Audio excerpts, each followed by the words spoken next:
دغه تفریحي پارک چې د ناکامورا په نوم د یو جاپاني روغتیاپال لخوا په ننګرهار ولایت کې جوړ شوی په دې ورځو کې د ګڼو بهرنیو او کورنیو سیلانیانو پام ځان ته ور اړولی دی.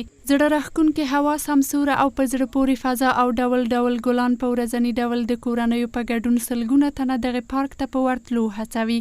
ډاکټر صاحب ناکامورا پارک ته راغلو نو ماشاءالله ډېر ښه سفر کې جوړ کړی دی. یقیني د ذهني آرام لپاره ډېر زیات سړي ته روح ورکوي او سړی پکې آرامیږي. نو یقیني ډېر د چکر ځای دی.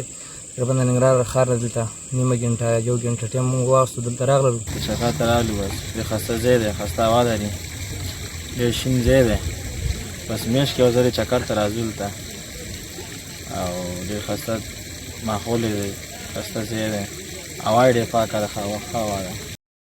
دغه پارک ته یو شمېر ورغلي کسان چې ډېر کلونه له هیواده بهر تیر کړي دي وايي په افغانستان کې د ګرځندوی جاذبې بې بدیله دي او له ټولو هیوادوالو غواړي ترڅو په هیواد کې لرغونو او تفریحي سیمو ته سفر وکړي.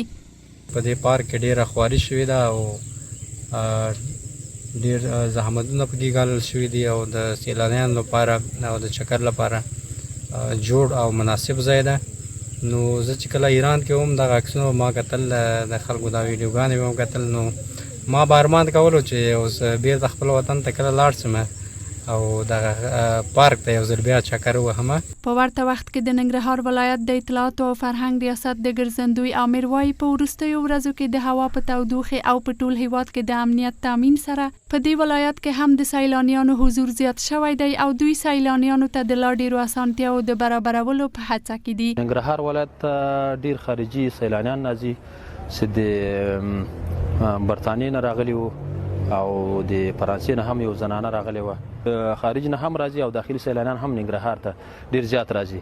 موږ دلته په ننګرهار ولایت کې سیاحتي ساحې لرو، لکه امیر شهید باغ سو، عبدالغفار خان بند سو، همداسې کامه هم یو سیاحتي ساحه ده، درونټي پارک سو. نو الحمدلله د امارات د راتګ سره ډېر سیلانیان ننګرهار ته راځي. دا په داسې حال کې ده چې د اطلاعاتو او فرهنګ وزارت د وروستیو کې اعلان وکړ د اختر په ورځو کې 2.5 میلیون سیلانیانو د هیواد له طبیعي جاذبو او لرغونو سیمو څخه لیدنه کړې ده.